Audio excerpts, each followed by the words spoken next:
Need my notes. One of the things I've learned in my years as a Unitarian Universalist minister, and from the young ones in my congregation, the congregations that I've served, and from the religious educators I've worked with, is that when we include our young ones in worship, we need to give space for them to get up and move around and stretch a little bit. And we've had a lot of words and a lot of great notes, too. But everyone who would like to rise in one way or other and let's move a little bit. Yeah, I'm looking at you back there. Do what you will.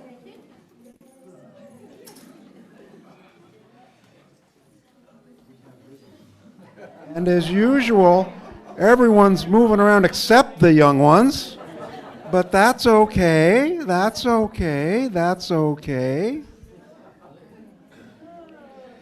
Now, don't get too comfortable having fun. This is still Easter Sunday. This is church. You can sit down. You can sit down. Or you can stand up, whatever you want to do. One of the reasons I'm really glad to be with you is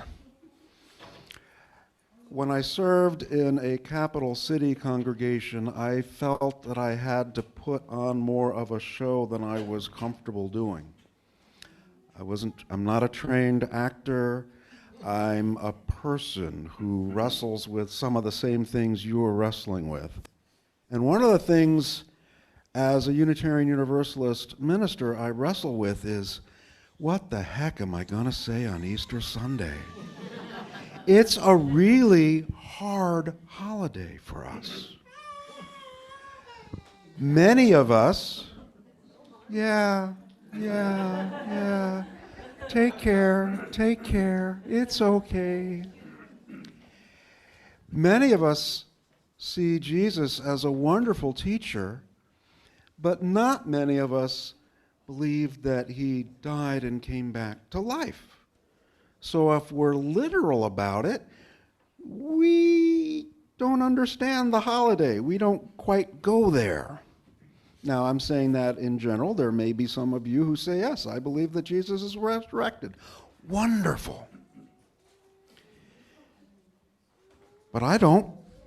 So what am I supposed to talk to you guys about? I'm supposed to know something.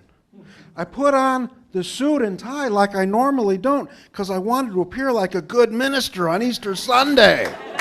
I told you I'd tell you why I wore this all gusset up. There it is. What are we doing together today? And I'm going to look to you, Katie. We talked a little bit earlier. What do we do today? Show love. Show love. How do we do that? By caring for others. By caring for others. I think I've heard that before. I like it. I still like it. It's still a challenge. What are we doing here today? Allison told us a story, so I'm not going to pick on Allison. If she wants to, she'll raise her hand. What are we doing here today? Oh, I'm going to come around. Here you are, Rennie. Share wisdom. I would say celebrating rebirth and new life. Rebirth and new life. I'm 61 years old. I don't know how old you are. I'm not asking. Okay. I wake up every morning and, I'd like to say I greet the day with saying, yep, I'm glad to be up. But mostly I'm like, oh, I got to brush my teeth. What are we doing here today? Liz? We are a religion of many religions and no religion or religion of the earth. And I think much in the way that when there is death, molecules that were once in one form or atoms that were once in one form dissolve, disperse, and rebuild new things. I think that's what we do here. We bring our experiences, our traditions, our religions, our non-religions, our traumas, our joys, our celebrations, and we share them and we build new things together. I can't top that. That's exactly it. You're preaching next year. Is there anyone with us on Zoom that would like to share their wisdom and their understanding of this thing called Easter? You don't have to, but I don't want to forget to include you. I know you've got wisdom too.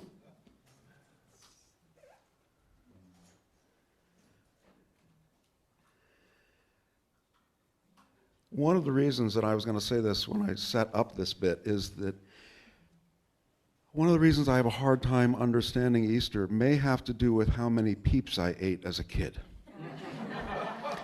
And Ann and I on the drive here were talking about, and we've been together, 16, 17 years? And just this morning we confessed to one another we love eating peeps. We remember when they were only yellow. And now they come in rainbow colors too? So everyone who loves peeps, raise your hand. Everyone who loves peeps, raise your hand. Okay. Thank you, Ben. There was great enthusiastic response from back in our children's corner, our We Worship or whatever we call it area, our playground perhaps. I've heard both of those things used. Call it what you will. I'm changing the mic.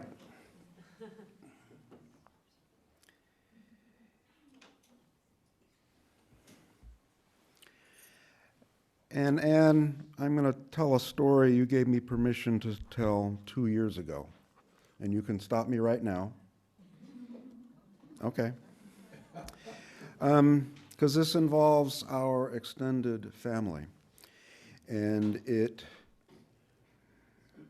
made me think much deeper about what it is I do on Easter Sunday.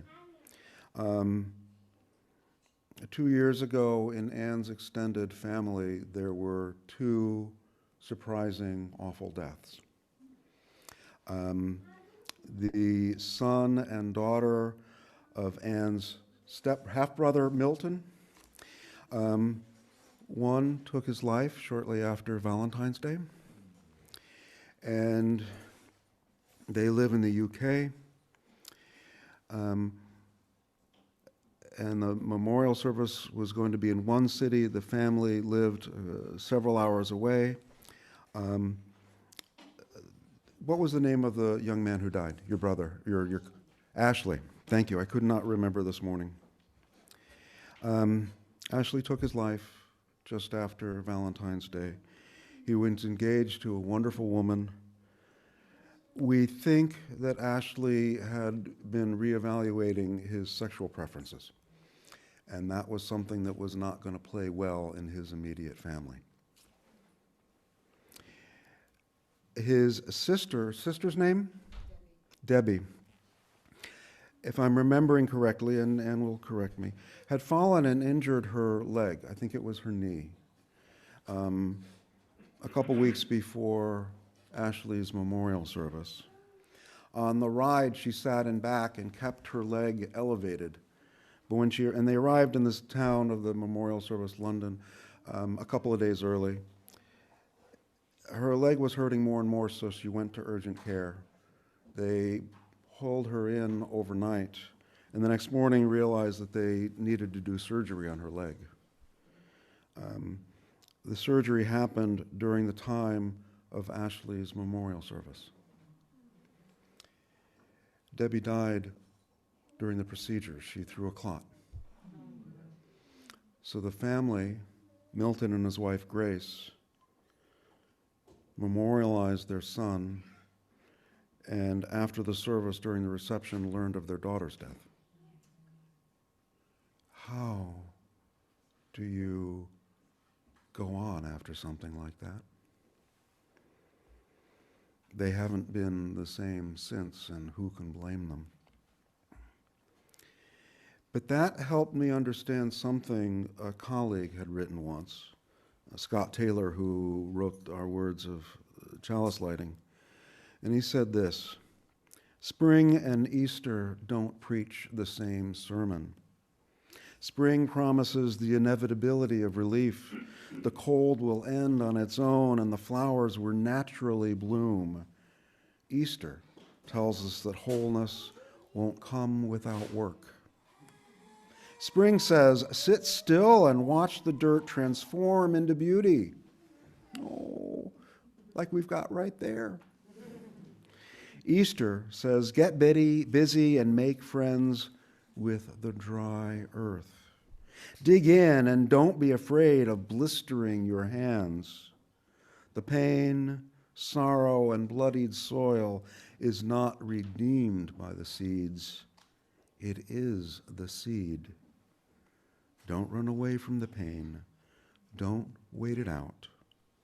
Instead, trust it. If you do the work to befriend it, it will leave you whole. I send those words to Milton and Grace and Debbie and Ashley's surviving sister. It seems to me that one of our hymns, notwithstanding earlier, that there's something about Easter that we don't talk about, and that's how under heaven's name we can give new life to our ability to love. You find the leftovers. All right.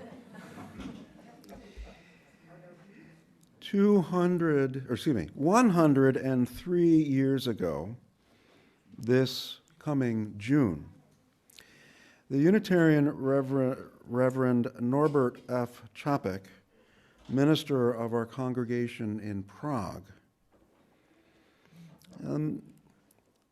late in June, he said to his congregation, next week, everyone bring a flower. They're like, what kind, Reverend? Just one? He said, any kind. Yeah, just one. Just bring a flower. And they, okay, they said.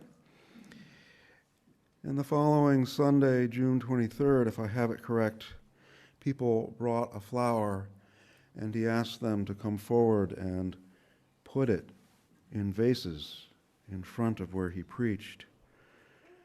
He knew that his members of his congregation were in large part former Catholics. He knew that humans need ritual, but the rituals with which his congregation were raised left them cold. And so he said, let's do something new. And he started what is often called a flower communion. He never would have called it that. If he had called it communion, no one would have shown up. He called it the flower ceremony. Come, bring a flower, symbolizing your gifts, your beauty, what you bring into the world with you.